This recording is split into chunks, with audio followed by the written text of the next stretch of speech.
All right, Clayton. So we are going to have a writing conference today about your persuasive essay that you wrote for me. First, I want to give you some congratulations or some praise for taking your writing through the writing process, starting with our T chart here, and you chose your topic. Then you created a reason web, right? And then you started your first draft. And I noticed when I was reading your draft that you did an amazing job at organizing your paper.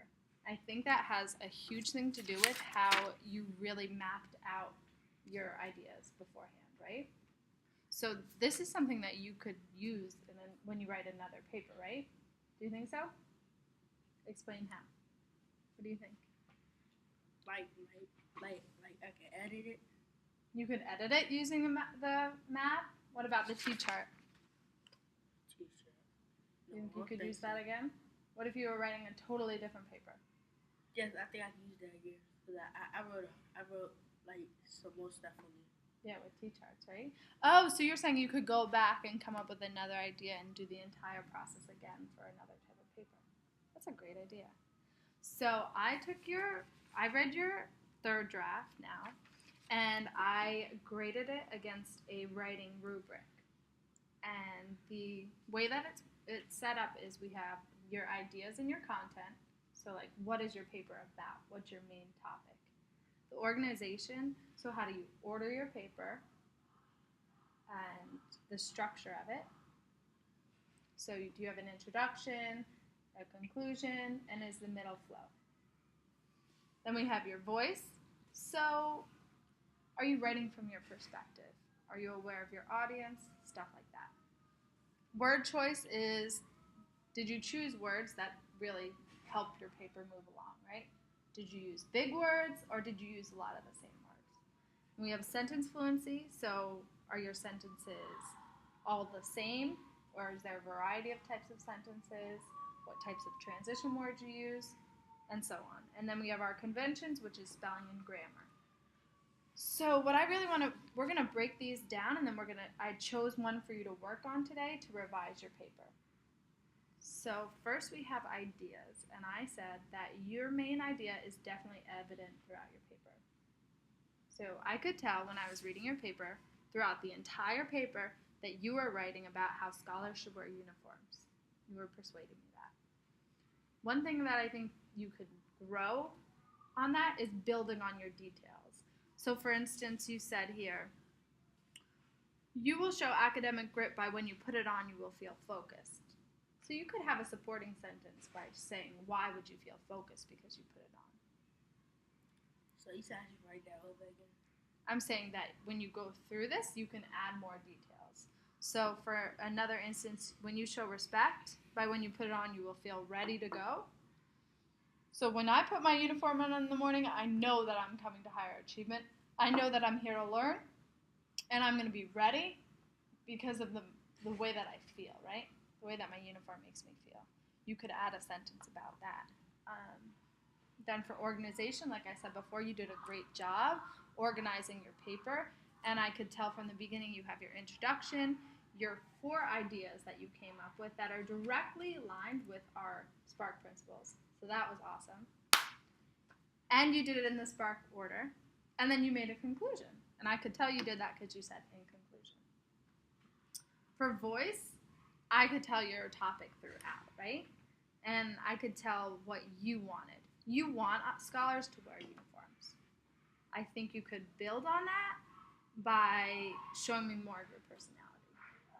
So you said, in conclusion, wearing uniforms will make us better scholars. Not students, but scholars because we are achievers. That was a really good example of your personality. That's just something that you would say, right? I could hear Gladen saying that. I could hear your voice. So for word choice, I was looking to see if your words were academic, if you used a lot of the same words, if they were appropriate, and if they were readable. So I'd say that your language is definitely, this was easy to read. There were no words that I didn't know, right? But some of your words you could make a little bit more interesting, right? So, for instance, what did we say here?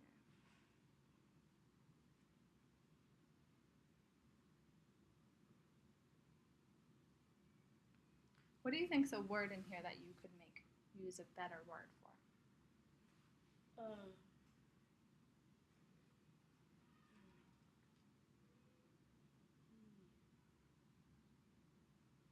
So we're going to come back to that because actually the next part is my most favorite, this is where I really want you to focus, okay?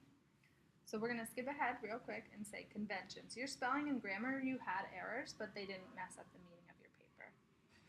So that was really good. Some things that you could work on is only putting capitalized letters at the beginning of a sentence or pronouns like people's names and places, right? The sentence fluency, I think, is where you really could use some work today. And that if you work on it here, you're going to be able to work on it continuously, right? So you have some variety in length. Some of your sentences are short, some are long. You have one transitional phrase, which was what? Which phrase here is transitional? In here, you put a transitional phrase. I mentioned it before. In conclusion. In conclusion, you put one transitional phrase and the order of your sentences flows. But I also noticed that a lot of your spelling patterns are the same. Use a lot of the same words.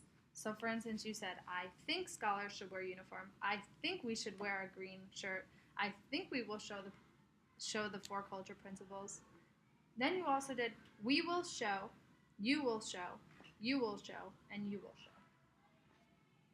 So I'm hoping today that we can work on maybe adding a variety of words and beginning phrases to our paper. So if you take a look over here,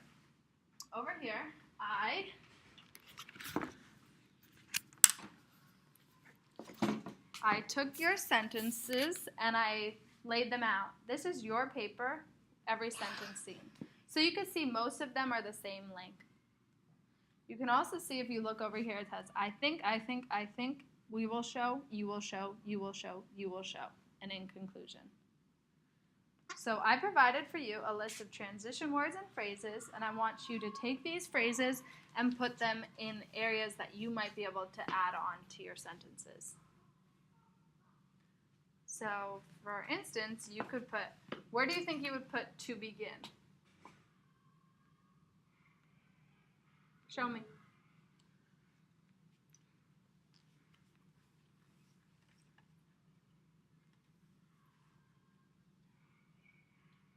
To begin, I think scholars should wear uniforms. Awesome.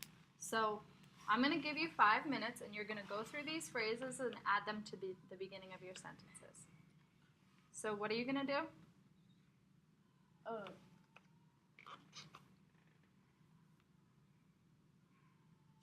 Put these words. What do we call these words? Transitional words and phrases. Where are you going to put them? Here, somewhere that makes sense. Somewhere that they make sense. These ones are probably going to be at the beginning of your sentence, but when you do, our lesson is going to be transitional words and phrases, but when you go to revise your paragraph, you can change up some of the words. Like, I think we should, you might want to say, in addition, we will show the 4 culture principles. So I'm going to give you 5 minutes, and I'm going to come back. Okay.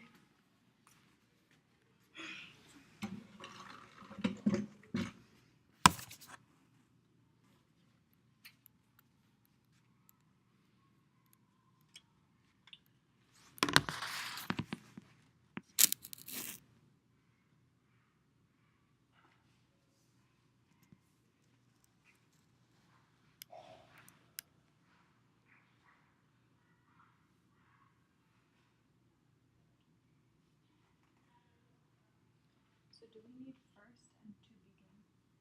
No. But if you want to, let's put to begin, I think scholars should wear uniform. Or you could just say, I think scholars should wear uniform. What would you put here? To begin, I think scholars should wear uniform.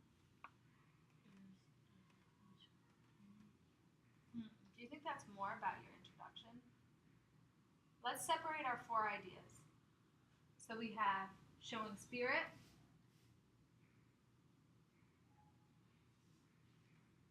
Clayton, work with me here. Showing academic grit, respect, and collaboration. So these are your 4 ideas. This is your conclusion, and what are those 2? What are these 3?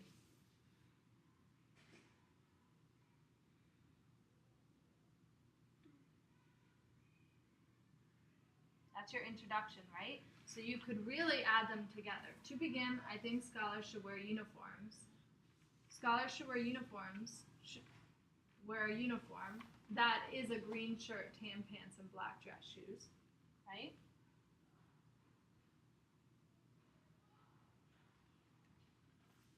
And that's part of your introduction. What will you do with your paragraphs? With your reason ideas.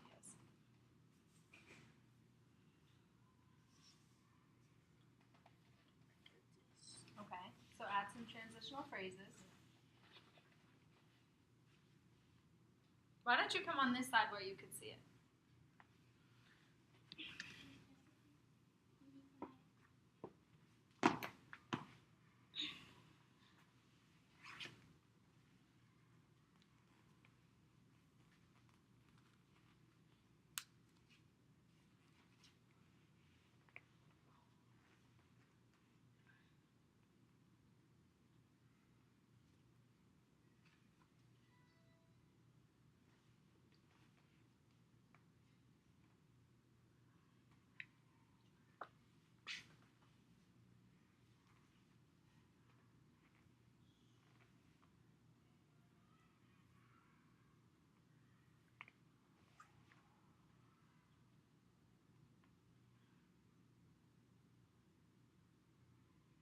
Can you go back where you're supposed to be?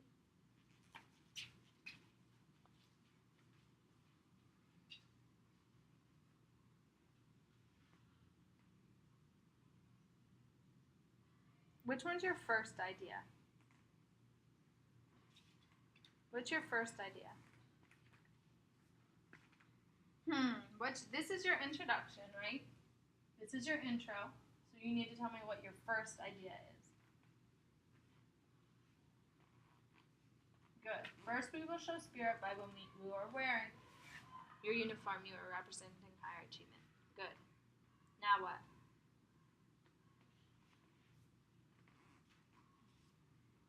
Okay. You could also put what else? Instead of second, what else could you do if you wanted to?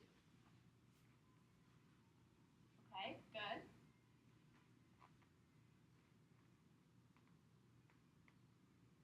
Let's see what we're working with here. These are concluding ones, right? Or near the end. This is showing that something is like something else and similar, so you have a similar viewpoint. I gotta use all of these. No, you're choosing which ones you think are the strongest. Additionally, in particular, what's more specifically, and to be specific. If you're uncomfortable with any of these, move them to the side.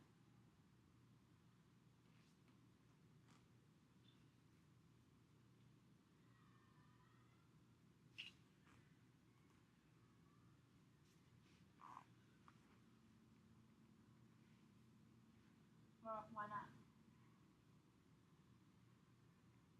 What do you think of lastly and finally? Do you need a transition phrase down here, or do you already have one? What's this? Is that a transition phrase? So do you need 2 transition phrases in a row? No, so we don't need one there. These ones look good. What are you going to put there? What do you think? Read it to me. From the beginning. To begin, I think scholars should wear uniform. I think we should wear a green shirt, tan pants, and black dress shoes. I think we will show the full cultural principles: respect, collaboration, and that is fun. First, we will show spirit that you are wearing the white when you are wearing your Uniform. uniform, you are representing higher achievement. Also, you will show academic grit, you put on it, you will feel focused. Do you see some errors here as you're reading it? You just said when you put on it, you will feel focused. Good. So I wrote it exactly like you wrote it, so you could see where you have errors. Additionally, you will show respect. You put it on. You will feel ready to go. Lastly, you will show